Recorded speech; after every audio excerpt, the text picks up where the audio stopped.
guys? It's Phil the MMA Dude back with the Split Decision Podcast, episode number 118, here with my always brilliant and beautiful co-host inside and out, Fight Geek. Fight Geek, how you doing today, man? I appreciate it, man. Doing great. Happy to be back talking fights with you, and what a weekend it was. Yeah, absolutely. So, folks, here's a quick preview of what we've got on tap today. First, we're going to do a opening question for Fight Geek, which is going to lead us directly into our UFC 268 Usman Covington 2 recap and review. What a card that was. We're going to quickly touch on a recap of Bellator Dublin. After that, we're going to look ahead to Bellator 270 this coming weekend, which is Cyborg versus Kavanaugh. And then a preview of Holloway versus Rodriguez. And then finally, after that, listener questions and more. Wow, that's a lot. A lot going on. Okay, so let's not waste any time, Fight Geek.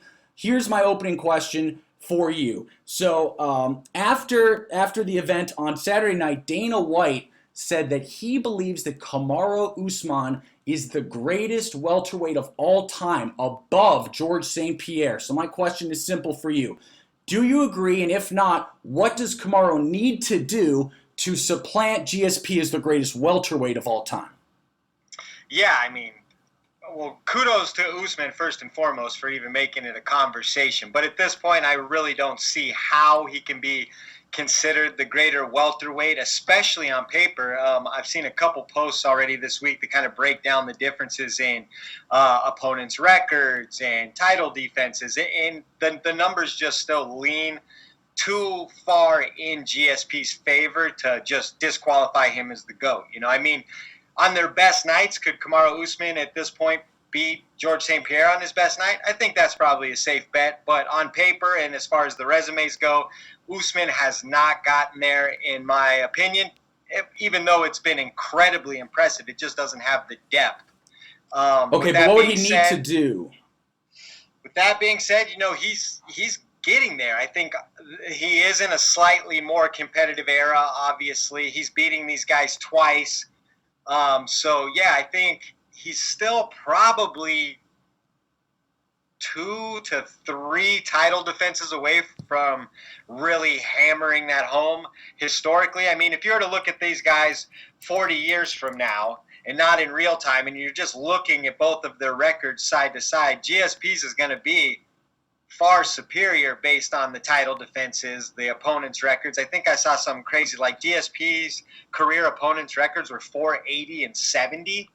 That's okay, insane. I mean, now that stuff, I don't think, we have to be careful about giving those kinds of stats too much importance, right? Because there's also less competition. Yeah, that's not too much importance, but that is a relevant stat. The guys he was fighting.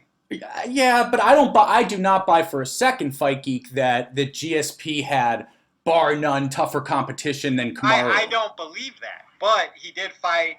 You know, the majority of his guys have, I mean, the better record. So he fought more winning fighters, I guess you could say, in a sense. There was also a lot less competition. It was a lot easier to get, you know, to a really high caliber. I definitely agree there. Yeah. But yeah, I just think when you're talking about GSP's title defenses to Kamaru's, isn't it? I mean, off the top of my head, do you know what it is? Yeah. So I think GSP had, 9 in a row, but then he won it. He won it, and then he lost to Matt Serra, of course, and then he regained it and had, 9 in a row. Okay, so Kamaru's at 4 right now? 5. So yeah, I mean, he's really got to get to 7 or 8 to make that a great argument on paper.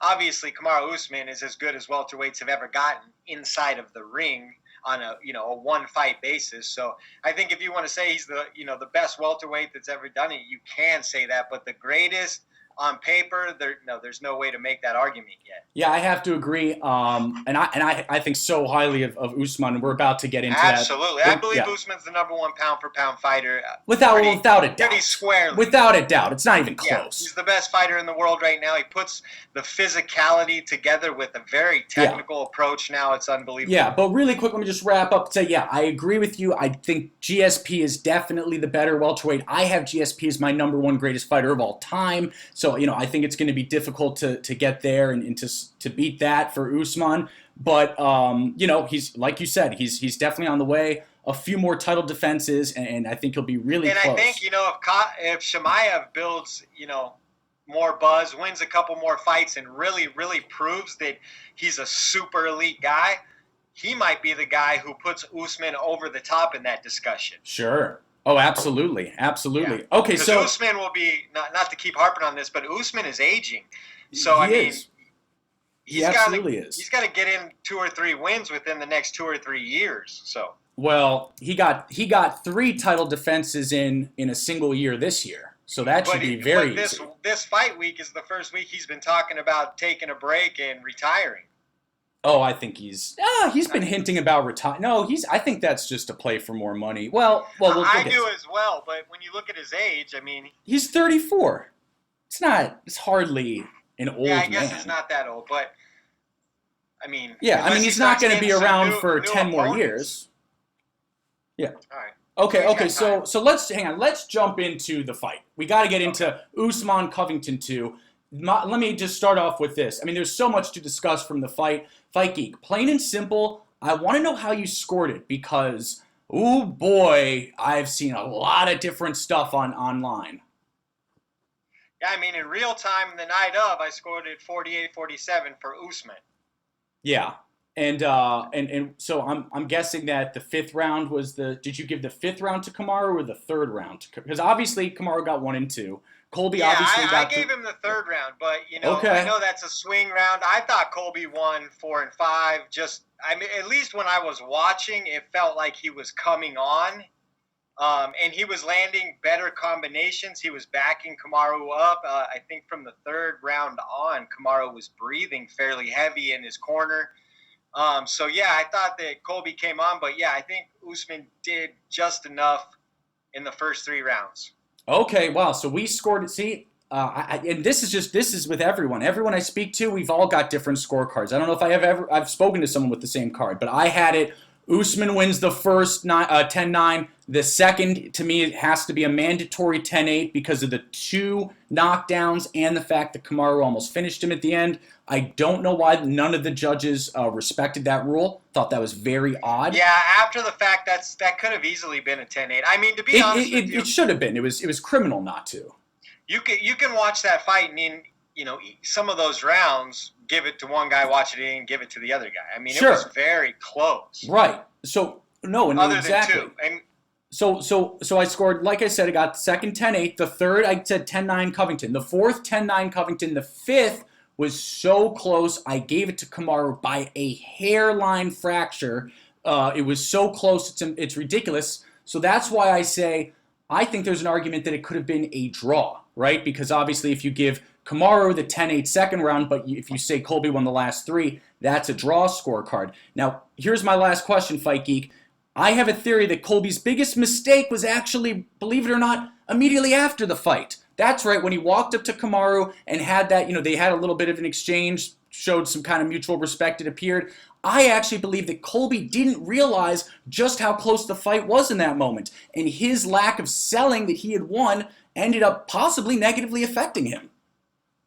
Yeah, I don't know. I mean, had he put his hands in the air and gotten on the cage, I think he could. I'm not saying he would have won, of course, but I think he could have. I think Colby was being honest with himself in that moment and didn't feel like he had edged Kamaru.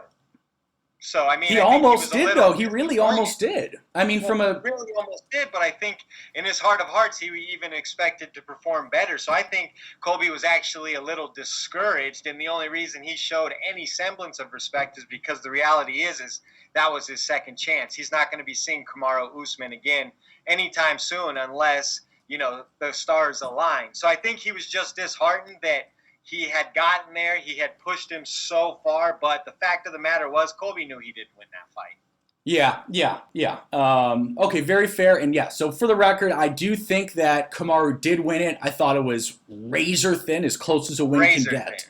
And with that being said, I mean, you got to give Colby his flowers. What a performance. I mean, you are talking about Kamaru Usman, who is stopping Gilbert Burns, is brutally stopping Masvidal. Colby takes 2 monster shots within 15 seconds of each other, finds a way to battle back, get on his feet. Wins the next 2 rounds after getting nearly finished, right? Say whatever you want about that guy, but he definitely deserves a spot on the pound-for-pound list. Yeah, I mean, so this is the interesting part, right, is that he gets knocked down twice in the second. He's almost finished in that round. Then he wins the next 2 rounds for sure, and arguably, debatably, the next 3. So, I mean, I guess 3 is a little more blurry for me. You think it's a clear Colby round?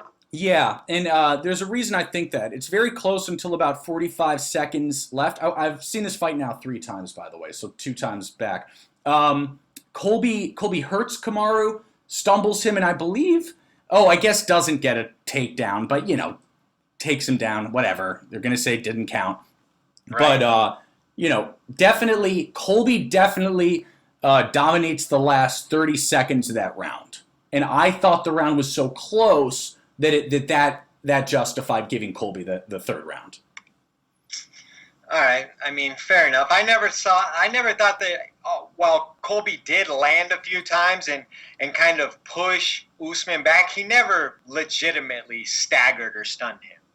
I mean, right, it was more a case of Kamaru was winded, moving backwards. Colby was pushing pace and happened to land a couple of those kind of winging 1-2s that he was throwing that are actually really effective. But I don't think they had the type of power that was stinging Usman. I just think he was kind of losing. I mean, I think that what I saw was that when Kamaru and Colby were in kickboxing distance, Kamaru was picking him apart. But then when Colby got when they were in the pocket right up close to each other, I thought Colby looked like the better dirty boxer, which is really impressive and really shocking to me. Absolutely. Yeah. So, look, again, full credit to Colby. At the same time, Kamaru Usman is the guy we got to be celebrating here. He won fair and square. 5 title defenses, one of the greatest of all time. I think he's entered the top 10 greatest of all time conversation, in my opinion, for sure now. And it's just incredible what he's accomplished. Yeah, so let me wrap up with this. Kamaru Usman, what would you like to see him do next? Would you like to see him just defend the belt? Would you like to see him possibly move up? I know he said he won't fight Israel, but has expressed interest if Israel loses the middleweight belt. What are your thoughts? I would like to see him fight George St. Pierre personally, but I mean that's just. George is old, man. He's done. He is old, but he's not that old, and he's the kind of guy who's taking care of himself. So I don't know if that could even remotely interest him at this point. But I think GSP said he's not interested by Usman in the past. Well, I mean, but you're right, yeah, I guess. But in the past, he wasn't being called the greatest welterweight of all time. Is that something that GSP? Would be interested. I mean, he is 40 years old at this point, so that ship actually has sailed. But after this weekend, there was a part of me that just really wanted to see, obviously, GSP in there versus Usman, because it's clear that those are the 2 greatest welterweights of all time, and they just missed each other, which is a little disappointing. Yep. With that said, I guess, you gotta. I guess it's going to be Usman, Leon Edwards, Usman Edwards too if Leon beats Jorge at 269, right? And if Jorge wins, I think that's the Covington fight is, the fight that'll happen then, because he's not going to get another title fight. Right. So it really, I mean, it's got to be, is Burns booked? Burns is not booked. And so he Burns desperately wants to fight. One more guy, so maybe, I think Burns versus Chimaev would be a great next matchup. And then the winner of that could potentially be a number 1 contender. But yeah, he's really kind of lapping the field at this point. Yep. Okay, so really quickly we're going to move on to the next fight, guys. I know we've been on this for a while. Last thing, Colby Covington. He afterwards in the cage, he appeared to break character for a moment. He said several nice things about Kamaru. It's all about making money, right? I respect you. They embraced in a hug. Kamaru said it's all love, man. Then, but in the press conference immediately after, Colby said that Kamaru was a cheating coward and that Colby had 0 respect for him. I'm just curious, where does Colby go from here? In which way? I think we just said he goes to the Masvidal fight. He was all but, selling that fight immediately after, win or loss. He wants to fight Masvidal. So I think that is the fight. He should wait till early 2022. See what happens to Masvidal. Either way, he's going to need to heal, and then Colby Covington versus Masvidal. Can he update his shtick? Can he just think of something new? Because the truth is, I think he's trying with the first responders and all that to update the shtick a bit. But yeah, he was flip-flopping too much, and I think that is because he was kind of emotional, and I think the real, the respect and the real guy was coming out, but he feels an obligation to that character to play it through. So it was there was mixed messages in his post-fight press conference, but all in all, I thought, he sounded steadfast. I think he's going to be back. One thing I do want to say is I thought Colby improved significantly. Oh, my God. He improved so much. He would have gotten slept inside 2 rounds if he hadn't improved. MMA Masters must be a great fit for him. And if he thinks there's more for him to improve on, I'd like to see what that looks like. His striking, way better than the first fight. Well, and his cardio, Yeah. His cardio's always been amazing. I know, but right now it's like Pantheon level amazing. He took 2 monster shots from Usman and turned the tide for the next 15 minutes. That's unbelievable cardio. Okay, we got to move on. Any last things you want to say about this? No. We'll great fight, great performance. Both guys come out winners, in my opinion. Exactly. Best 2 welterweights in the world. Okay, Rose Namajunas defeats Zhang Wylie via split decision. Fight Geek, what were your immediate thoughts and takeaways on this fight? Yeah, I thought this was arguably even closer of a fight. Oh, I thought Wylie may have won the first 3 rounds. Yeah? Yeah, I don't want to come out and say I scored it for her, but I may have. Well, did you? Well, no. What do you mean? Tell the truth to our listeners. Did you? I was a couple deep, and I haven't rewatched that one. But yes, I think I did score it for Wylie 3-2 the first 3 rounds. Okay. I remember giving Rose 1 and 5, but I was also a few deep, and I did not rewatch this one. But I honestly, I believe I gave this to Rose 3-2. Sorry? But I thought Wylie early on had the better of the positional exchanges. It was such a close fight. It was one of those. She was winging heavy shots and missing by a lot, which I don't think looked good on the scorecards. But she definitely felt like she had made the right adjustments coming into this one. Absolutely. And can't help but feel bad for Zhang Wylie now, because right now she's down 2-0 to the champion. It's insane because she's technically in the exact same position as Colby is in. That all the analysis from the previous fight applies to this fight. Exactly. It's crazy. Exactly. So yeah, it's a rough spot to be in. It's the reason I don't like to immediately run back these matchups. But the good thing for Wylie is that she can go fight an unranked Joanna and headline a pay-per-view. So there's plenty of options. Yeah. And that, by the way, I really think that's the fight to make, no question. 100%. Joanna versus Wylie, too. Joanna's basically saying she could care less about being a ranked fighter because she's only going to fight basically super fights or title fights, and that is Wylie. Absolutely. Okay, so really quickly. Let's get to Rose. So I thought Rose looked great. I did score 3 rounds to 2 for Rose, but I thought it was really close. I completely understand, frankly, scoring it for Zhang. I understand that. I don't think that's Rose crazy. Was technical as ever. I just don't think she had a lot of the early volume. But yeah, but look, she did dig deep. She did do enough to win the fight on 2 or 3 judges' scorecards, which is all you need. And this is what I thought was interesting, is she came on to she was doing a few interviews yesterday and the day before. I think one was on Hawani. She said that Carla Esparza, the Carla Esparza rematch, is the only fight that even makes sense to her. And you got to respect that, because Dana White had said the day before that Esparza is not next for the title. They have another option in mind, because apparently Dana's mad that Carla turned down a fight or 2 in the lead up to Rose versus Wylie 2. Yeah, well, Rose isn't the kind of person that's going to be bullied. She'll just go away for 2 years and relinquish the belt. So Yeah. Well, wouldn't that be funny? You know what I mean? Dana can't let that happen. Take a fight she doesn't want or isn't comfortable with. I think we've seen that already. So I know Dana may have other plans, but I think that, Rose knows what makes sense. And from a competitive standpoint, Carla's earned it, and there's a storyline there with their previous title fights. So yeah, I mean, literally, the first ever women's strawweight title fight was Rose versus Carla Esparza. And Rose has done rematches for the last 6 of her fights or whatever.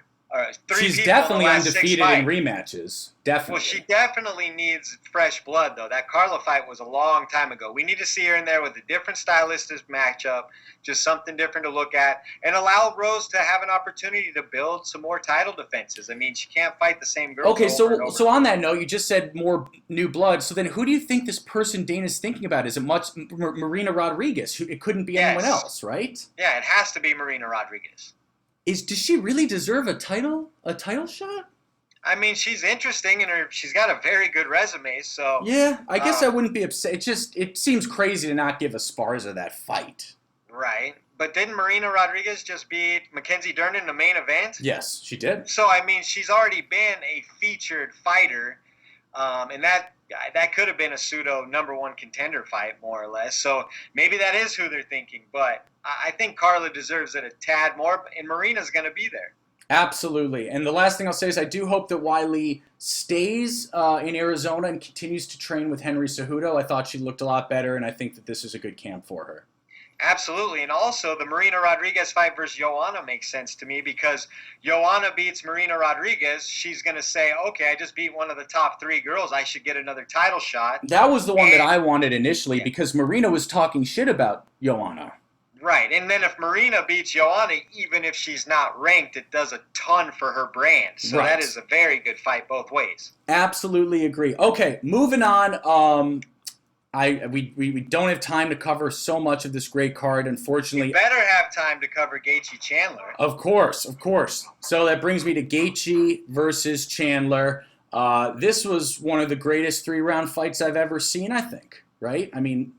Yeah, I mean, the first round was unbelievable. There's not much more that you could pack in there. So this was two guys just coming out looking to put on a show, and I've got to give. This was the definition of a just bleed fight. It was unbelievable. And I got to give a lot of credit to Michael Chandler, as annoying as it is. I know. Look.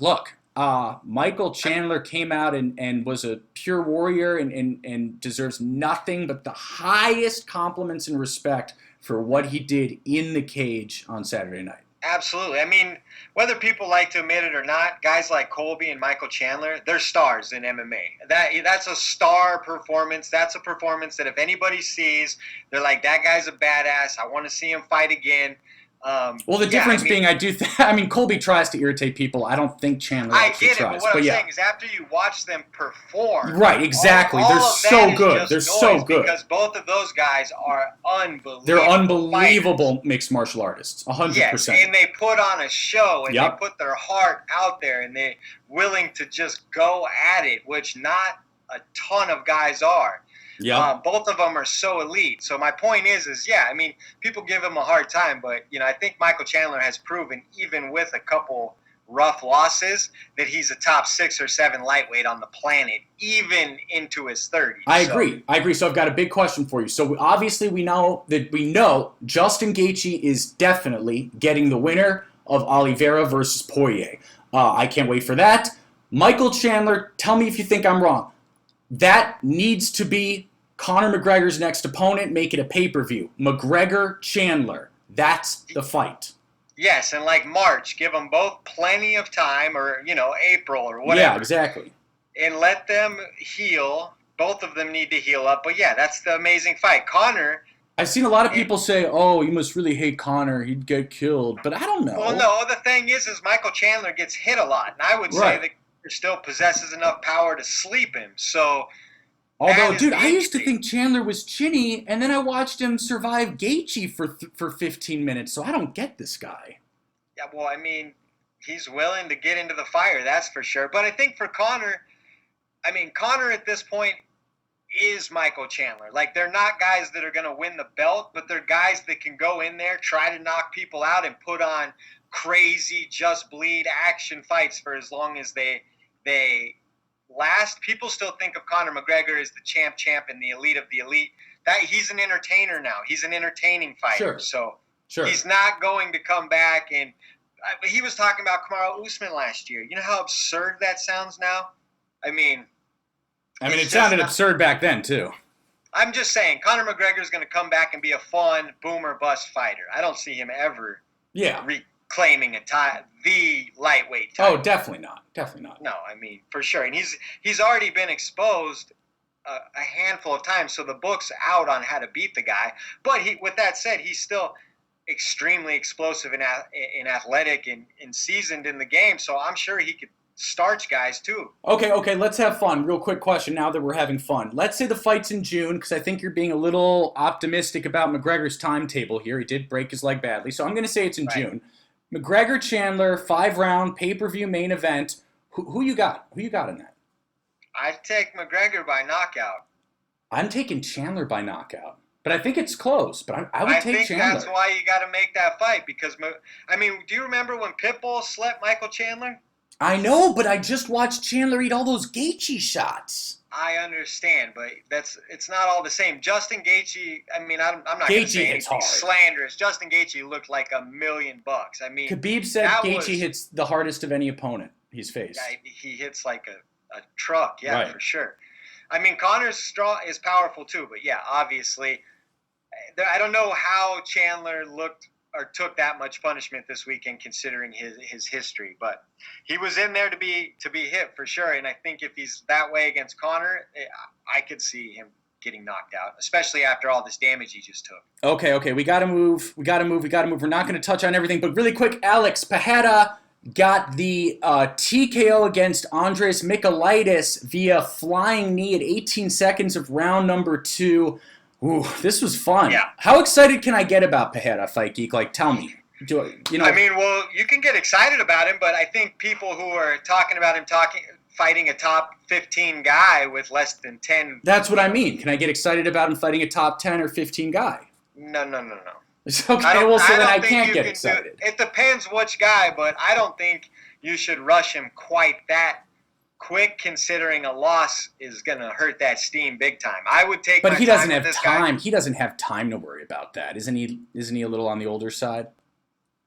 I mean, who are you going to put him in there with in the top 15? The guy Andre Muniz. Andre Muniz.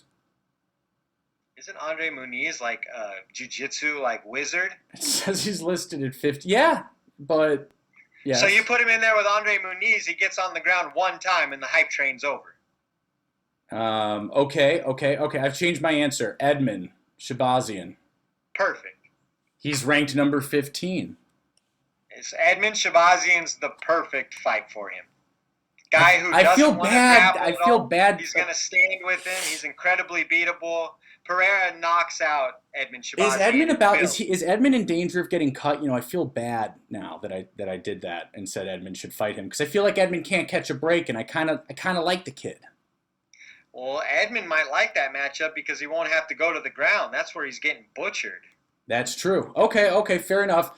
Really quickly, and then we're gonna move on.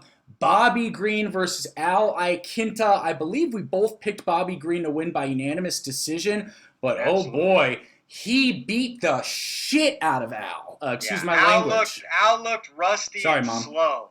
Sorry about that, Mom. Al looked rusty. He looked slow. Bobby Green gets the KO via jab cross to ground strikes. 2 minutes and 25 seconds around one. Matchup because Bobby Green is just so slick and smooth, and he hits quick and he hits a lot. And yeah, I thought he got Al out of there a little sooner than I thought, but it was a predictable one for me. What do you think? Do you have a theory on Al? And because it's interesting, he's always, in my opinion, he's pretty much fought the same his whole UFC career, which is a little bit of just a gritty, tough guy. Give a punch to take a punch. But he made it work really effectively for a while, and now it's totally not working. Injuries and time off, man. He's never been able to put the consistency together. Yeah. And when he did go on his little run, I think he took the chance against Khabib, and then after that, kind of sidetracked him, and then he was never really able to get back on track from there. Yeah. He's retired to sell houses. He's had multiple surgeries, and he's aging now. I think he's into his 30s. So when you're in your late 20s or whatever, it's easier to have a little more bounce back. I just think that he's a little bit limited at this point, and he's had a rough road. Yeah, absolutely. Okay, so with that, we are going to move on unless there's any other fights you absolutely needed to discuss. Nope. Okay, so we're going to quickly cover Bellator Dublin really fast. The main and the co-main to me were fascinating. The co-main had James Gallagher, his infamous return. He did, unfortunately, he ran straight into a guillotine, quite literally, unfortunately, in the very beginning of, I believe it was round number 3. Oh, was it 3? Because I thought he was doing actually pretty well until he did just kind of give it to him. Yeah, I know this sounds like a couch quarterback, and it likely will come off that way. But if you guys go back and rewatch that the third round, James runs it at Patchy Mix, and he's clearly going for some kind of very lazy takedown. But you're always taught in BJJ to keep your head up, and he doesn't keep his head up. He doesn't keep his back straight like you're supposed to. Instead, he kind of has his back hunched over and his head hunched over, and he literally walks himself into the guillotine choke. Yeah. But before that, you have to admit he was winning, right? Yeah. But he didn't look great. I thought he looked improved. I thought he was doing some good things. Patchy Mix was... That was a bad submission to, that's a bad sub. No, it was a bad loss after. Like you should never get guillotine choked at a high level. And guys, I'm just saying this as, again, I've been a kickboxer for most of my life. I'm not good at BJJ, but I have been doing it for a few years, and I do know for a fact that that's one of the first things you learn is when you're wrestling, when you're trying to take someone down, you don't do what James Gallagher did. So. All right. On to the lightweight title fight. What'd you think of that? Okay, now I feel like I was being like an armchair quarterback. Thanks a lot. Okay. What's new? Come on. All right. Patricki Pitbull defeats Peter Queeley via TKO punches, 1 minute and 5 seconds of round number 2. Shout out to the Irish crowd. I know that both fights did not go their way, but oh man, was I impressed with their fire. I could hear them. Does it rub anybody else the wrong way that Queeley comes out the zombie? Oh yeah, I noticed that. What was the deal with that? Why? I guess that's his walkout song, but the Korean zombie. That's for the Korean zombie. That's so iconic. It just, I don't know. I thought it was strange. I thought it was strange, but then the crowd was singing every word to it, so I was like, am I missing something here? I think they're just, the Irish are such just who loyal. Doesn't sing every word to that song, right? Yeah, exactly. I always think of that Office episode. Long story short, Pitbull won the fight pretty convincingly. Yes, he did. Much quicker to the punch. Obviously, just the better fighter. Yep. So what do you think's next for him? You got anybody? No. On the top of my who you got in mind? My mind's going blank here. 155 for Patricki. Who you got in mind? Maybe not Michael Chandler, not his brother. Maybe oh my God, who's the Primus? What about Primus? Oh yeah, Primus just had a great win. I know. So what about Brent Primus? That makes all the sense in the world. Brent Primus. See, look at me. See, you thought you had me beat, and then I come out and pull out a great matchup like that. So. Okay. All right. Moving on to our preview and picks. Okay, we got to jump really quickly on. We got to quickly preview Bellator 270, Cyborg versus Kavanaugh. That is this weekend. I've got Cyborg winning via third round TKO. I don't think Sinead Kavanaugh's got much for Chris Cyborg. What about you? Yeah, I kind of see it the same way. I think it's a little earlier than that, though. I think Cyborg, second round TKO. Okay, all right. Okay, fair enough. Even more one-sided. All right, so, yeah. And then just looking, was there anything else? Pico is on the card, just shouting him out. He's been surging. Can't wait to kind of watch him perform and see where he's at after this performance. Yep, absolutely. I've always liked Aaron. Definitely rooting for him against Justin Gonzalez, who's Justin Gonzalez is 12-0. He's undefeated, so it's not going to be a total gimme for Aaron. Gimme. You think it's a gimme? No, not a total gimme is what I'm saying. Yeah, no, not a total gimme. Not at all. That's what I'm saying. So the fact that Pico had a little bit of turbulence early in his career makes him kind of, you get this little squeamish feeling with him when you watch him. So I think it's part of the allure now. But hopefully he uses that to. Hopefully he makes himself better with that, though. No, agreed, and he has made himself better. But that's always going to be in the back of our minds that he's been caught a few times and got outside of himself. Oh yeah, absolutely. Absolutely. But if he stays with the game plan, he's been absolutely destroying people. Yeah. No, I completely agree with that. Okay, so after that, let's quickly jump into our preview and picks for UFC Fight Night, or UFC Vegas 42, as it's formerly known, Holloway versus Rodriguez. Okay, so Fight Geek, a little bit of bad news is that Tai Tuivasa versus Augusto Sakai is off. I was really looking forward to that. Boo! Yeah. Visa issues for Tai, I guess. But let's talk about this main event. Max Blessed Holloway taking on Yair Rodriguez. 5 rounds. How do you see this going, Fight Geek? Yeah, I mean, this is a great matchup. Obviously, I lean Max because I think he's the better fighter pretty much everywhere other than the highlight reel kickboxing range. Yeah, I think that he'll take the fight into deep waters. Yair has been shown to fade later on. Okay, so how you got it going? So Max I wins got by Max how? Holloway via unanimous decision. But Yair Rodriguez is very live because Max gets hit a ton, and he can knock you out. Okay, so I just want to go on record as saying to everyone, I strongly disagree with Fight Geek. This fight, Yair is not a live dog at all. I'd go so far as to say Yair has close to a 0% chance of winning. I think the biggest question is how long does Yair last? Now, perhaps I'm being extremely disrespectful, but I've seen Yair over the years, and if there's 2 things I know about him, it's 1, he has extraordinary natural talent, and 2, deep down he's a quitter. He quits when things get tough. I do not see him making it 25 minutes with Max, and I will completely address it and apologize if I'm wrong. But he certainly has, in my opinion, close to 0% chance of beating Max. How do you see him beating Max? Well, I'm not saying I'm picking him to beat Max, but I'm saying Max Holloway has absorbed more significant strikes than anybody in the history of the sport, I believe. And with that being said, I just feel like Yair's such a bad match. Rodriguez is not exactly a shabby striker. So if Max Holloway goes in there and allows Yair Rodriguez to get off 200 different shots on him, that could be problematic for Max. I don't think Max is going to do that. I think Max is going to be better with the footwork. He's going to be better with the pace. He's going to keep it in the range he's more comfortable with and not so far outside that Yair can do a jumping switch kick to his head. But Yair knocked out the Korean Zombie with 1 second left with a spinning back elbow.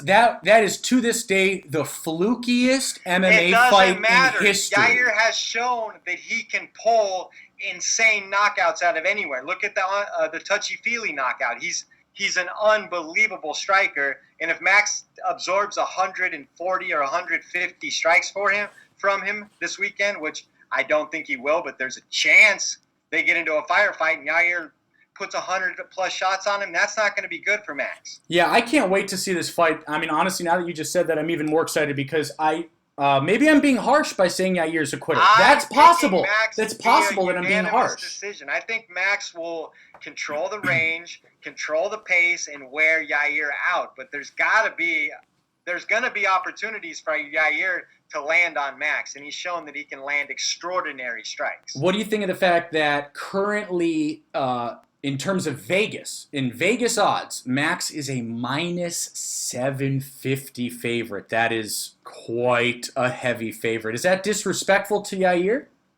I mean, not based on. I mean, that's almost comically one-sided. Not based on their reputations and resumes, but this is MMA. Wilder things have happened. If you can't see I think Max, I don't have the stats right in front of me, but I think he's absorbed 1,800 strikes in his career. Yeah, but I mean, he's kind of got. It's Max Holloway, Fight Geek. He's kind of got a decent chin. Chin on the guy. But you only have a decent chin until you don't have a decent chin anymore. And if Yair Rodriguez's shin flies up across his chin after 3 rounds, I'm not picking Yair, but I'm saying you're saying he's not live. I think there's a chance for him to catch him with something. Okay, I think the only difference between us with this argument, to be honest, is I just don't think Yair's as good as you think Yair is, and there is no, there's no right answer because we're going to see. So yeah. I just don't believe Yair Rodriguez is going into a fight with 0 chance to win. It may be very slim, but I don't. Well, of course, it's not actually 0, right? I mean, well, that's what you say, like it's the law. So I mean, I don't know what you believe. I think now. Okay, what I believe is Max has a 97% chance, over 95%. And I would say Yair has maybe a 9 or 10% chance for being. Okay, fair. All right, fair enough. So all right. Okay, moving on. Anything else we wanted to cover on this card? We've got yeah. Come on now. How about Yadong Song and Julio Arce? Does that do anything for you? Hang on. Which fight number is it? Oh, Yadong Song and Julio Arce. Okay. Yeah. Does that do anything for me? Guys that like to get into banger fights. It's a fun fight. I got Song Yadong by unanimous decision. How about Miguel Baeza versus Chaos Williams? All right. We got people don't give it. We got to hurry up. Dude, this fight is badass. What are you talking about? I got Miguel Baeza by unanimous decision. I've got Chaos Williams by first round KO. Wow, okay. What about, you're not interested in the return of Sean Woodson or anything like that? Thiago Moises? I think those guys are exciting fighters. Well, go ahead. Say whatever you'd like to say about them. No. How about Felicia Spencer? I know she's a personal favorite. Yeah, no. That's it. Okay, now we're talking. Yeah, that one is interesting. Felicia Spencer versus Leia Letson. I think this is a fun 145 fight. I think Felicia is really damn tough. I'm biased because I happen to be slightly in love with her, but that's neither here nor there, nor is it appropriate. Again, apologies, Mom. I know you listen to this. But I do have Spencer winning this by second round submission. Yep, I've got Spencer winning as well. I think that she'll win by unanimous decision here. I do want to say that if Felicia is single, she can contact me at philthemmadude@gmail.com. Okay, I'm sorry. So was Kyle Dawkins supposed to fight Holland, who fell out, and now he's fighting Roman Dolidze? Yeah, this is a good one. What do you got? Yeah, Kyle Dawkins at 10-2 versus Roman Dolidze 9-1. All right, ready? I'm rooting for Kyle, but I've got Roman. Yes, as do I. Both impressive guys, but I think Dolidze gets it done. Okay. All right, so I think we can move on from this card. We can. Okay. I got you to actually talk about some of it. All right, really quickly, just before we jump into our break, we're going to very quickly talk about Canelo Alvarez versus Caleb Plant. What did you think of this? Alvarez has now completed his mission of unifying all of the belts. He was able to get a stoppage against Caleb in the 11th round, I believe. Maybe in the 10th, but I believe it was the 11th. No, it was the 11th. Look at the 11th. With a devastating kind of uppercut. He loves that. He loves that uppercut. Same thing he used against Billy Joe Saunders. What do you think of Canelo and what's next for him? I say Triple G3 is the fight we need. I mean, what do I think of him? I think he's the best boxer walking the earth right now. I mean, what's the next fight for him? Do you agree it's a third Triple G fight? I kind of want to see him versus some of the other guys. Maybe. I mean, I'm not. Seriously, bro? Like, I saw him lose to Triple G. You don't want to see another one? Triple G is aging and has a matchup with somebody else. Cancel the matchup. Cancel the matchup. Who's he fighting? I don't know. Yeah, but no, exactly. I mean, I think Canelo's the pound-for-pound #1 fighter. I mean, he's gorgeous style to watch. He's powerful. He's quick. He's agile. He's got a killer instinct. He's like a Terminator. He marches you down. I mean, Caleb Plant, while, was live in there for a few rounds, was not really pushing Canelo back. I think people exaggerated. I saw that. People exaggerated how live Caleb was in that. Yeah, but I mean, Canelo was coming forward and eventually got him. So, I mean, it is what it is. I thought it was a terrific performance by Canelo. Oh, no, that's what I'm saying. I'm saying I think Canelo dominated more than people are even letting on. Yeah, I think it was probably 7-3 easy. Oh, yeah, at least. So I mean, I don't know what you want me to say. It was unbelievable. He's on a tear right now. He's a unified champion. He's as good as you can get in the game.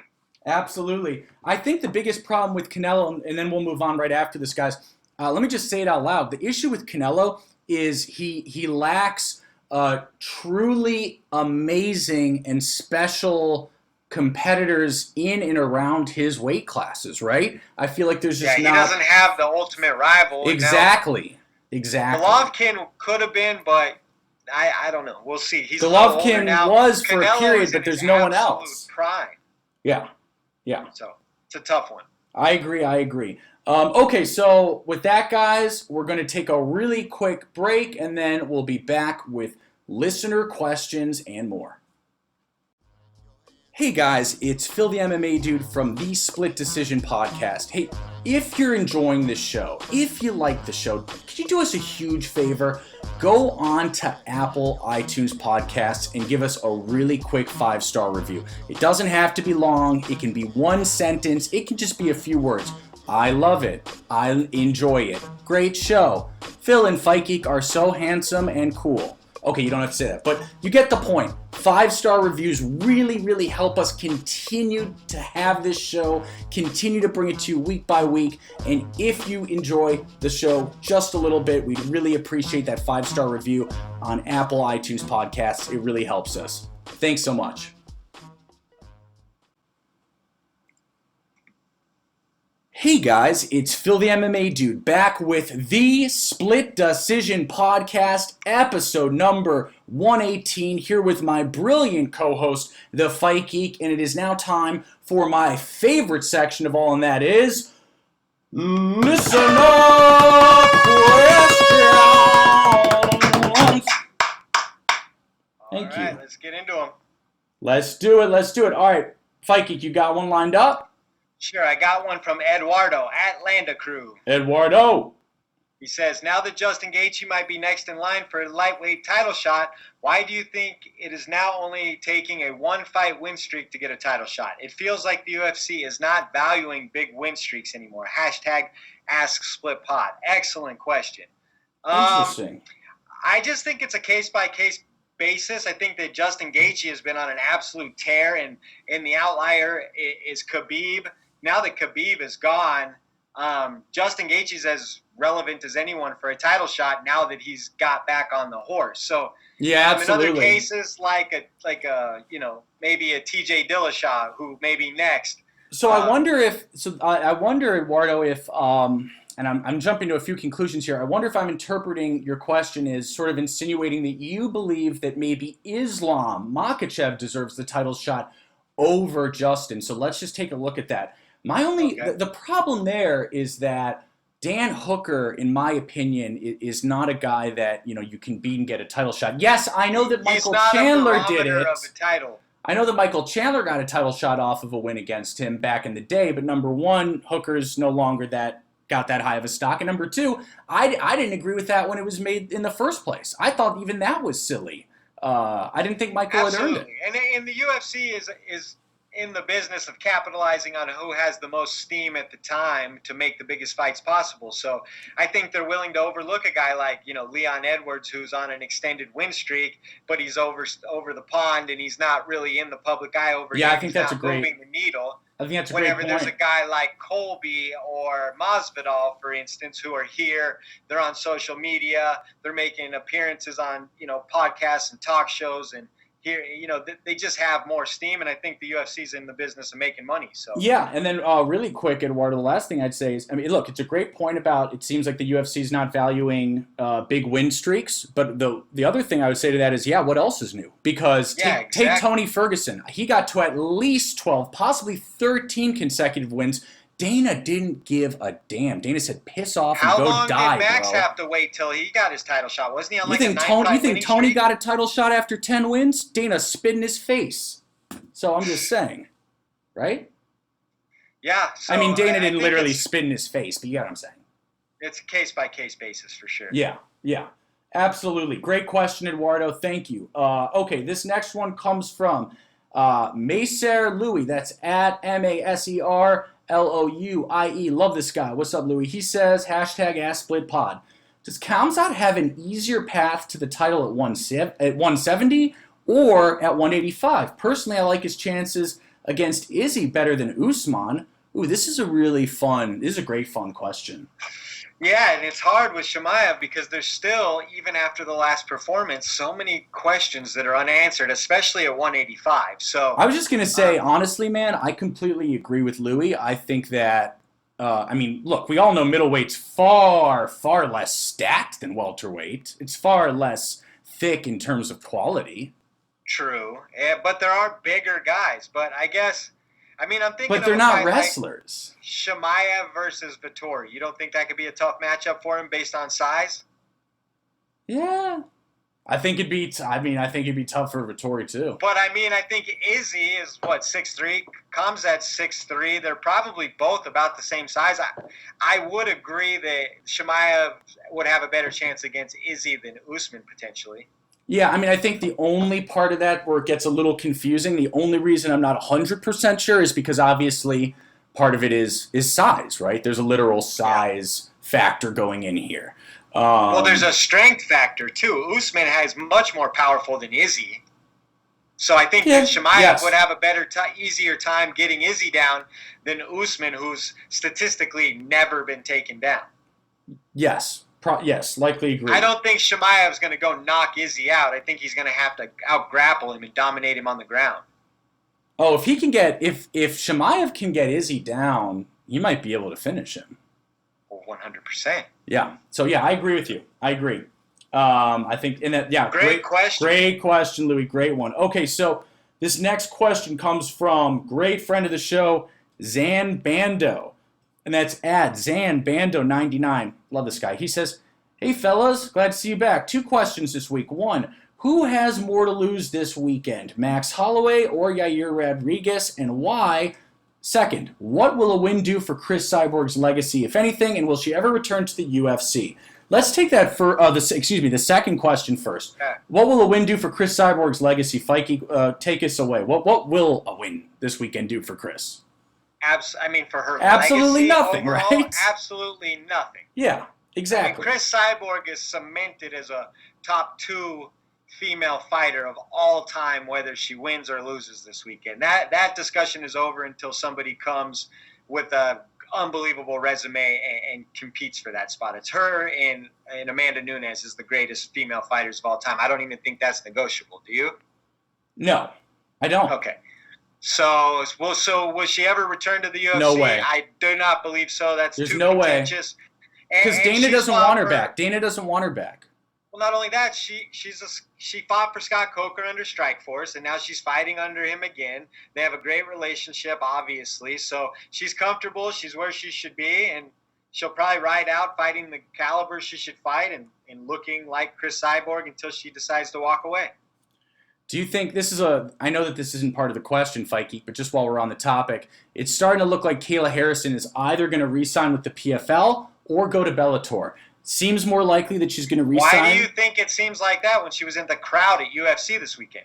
Because I'm going off of Ariel Helwani's inside info. He says that the UFC's not willing to pay, which I believe. Well, that's probably true. So yeah, so I was just going to say, let's pretend that Kayla goes to Bellator. I don't think she will personally. I think she's going to stay in the PFL. But if she goes to Bellator, her versus Cyborg, let's just say they make it right off the bat. How do you see that going? Well, first of all, if they sign her, you have to make that fight off the bat because it would be a monster fight. Okay, great. Okay, fine, great. How does it go? Oh, man, that's a tough one because Chris is getting older. But go ahead. I take Kayla Harrison. Are you kidding me, Fight Geek? I'm not. Did you really just say that out loud? You're not drunk, are you? Chris Cyborg is aging. Wow. Fight Geek just said Kayla Harrison right now would beat Chris Cyborg, bro. Not right now, but by the time she comes over. What do you mean? What do you mean? That is right now. She's a free agent now.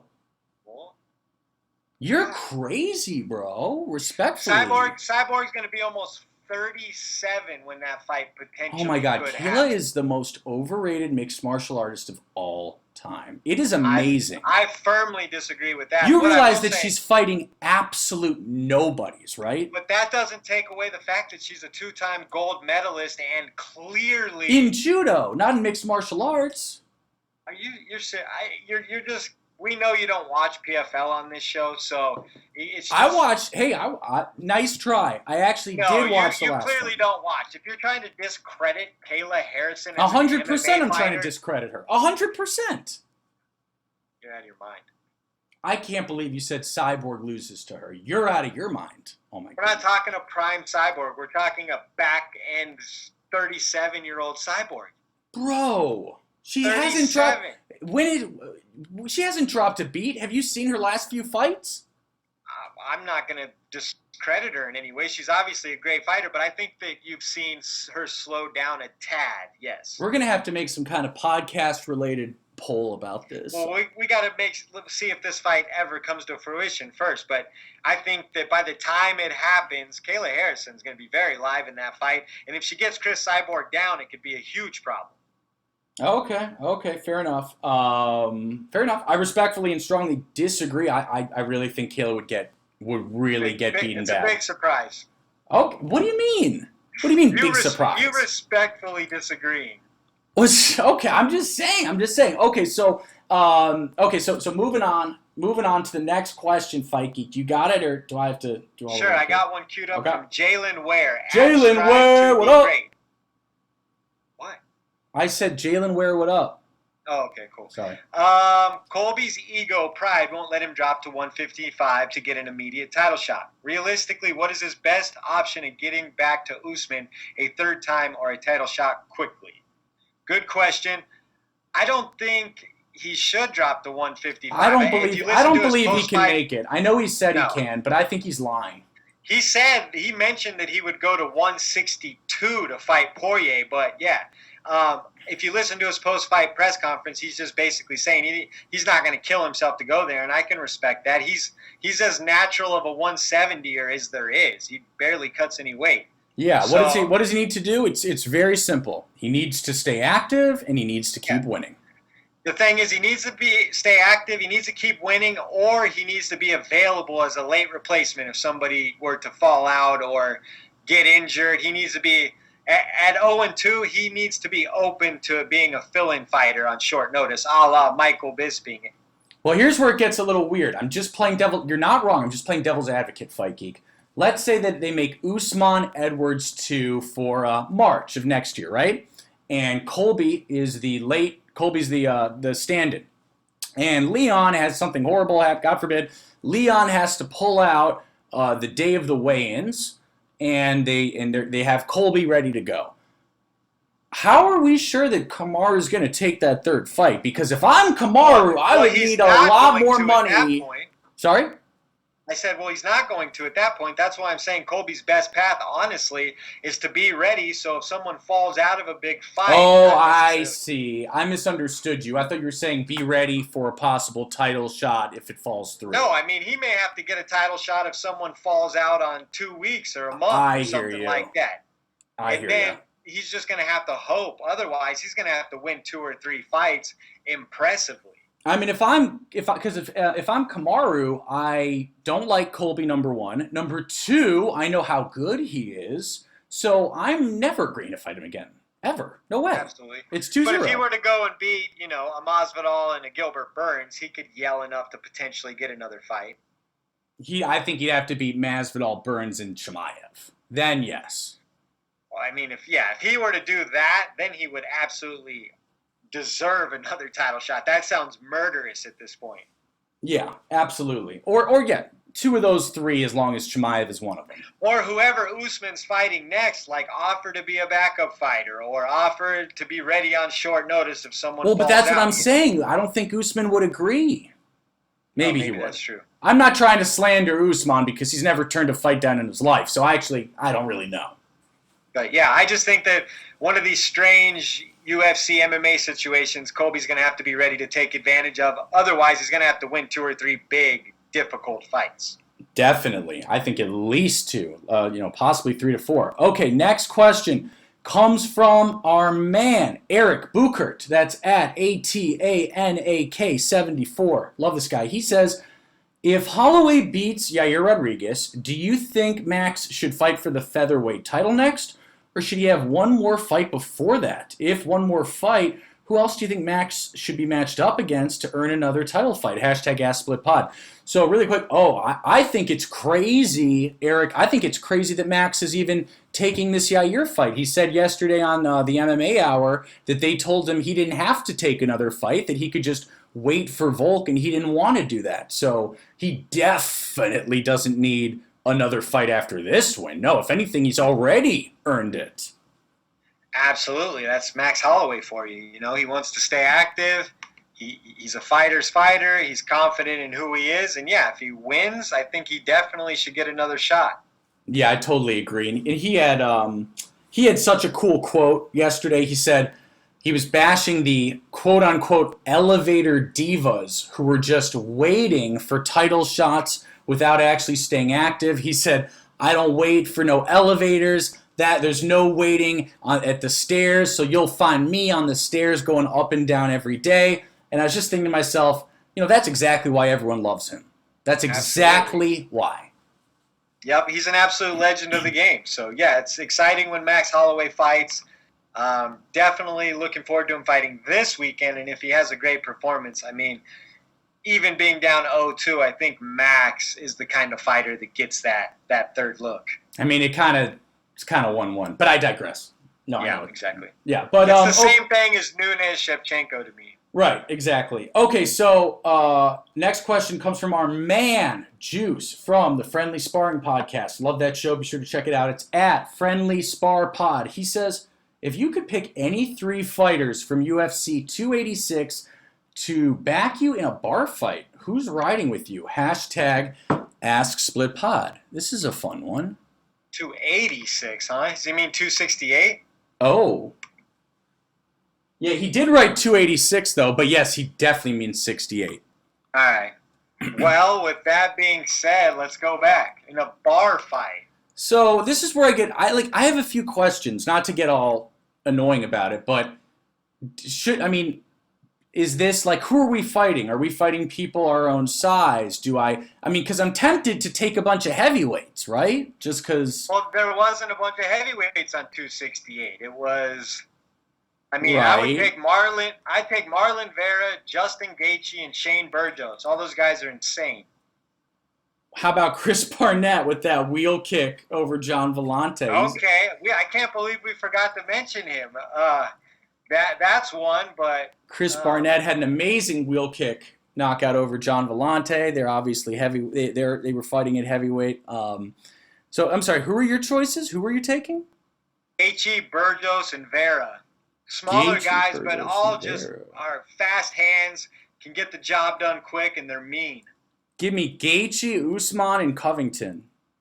Well, we're trying to be creative here. What do you mean? What do you mean? That's a completely fair answer. This was a good, Bobby Green seems like a guy who can smack you up in a street. We're trying to be creative. What a low blow. What do you mean? I'm going to choose the 3 best fighters on the card. That's not fun. Oh my God. Okay, should we make it interesting? Should we have to choose 3 of the losers? Oh, let's do it. Let's do that. That's fun. All right, now that's fun. Okay. I think. Let me go. Michael Chandler, Colby Covington. Those 2 are easy. And you could see both of them getting into a bar fight. Yeah, exactly. Especially Colby. Yeah, exactly. Colby, Michael Chandler. Those are Billy Q.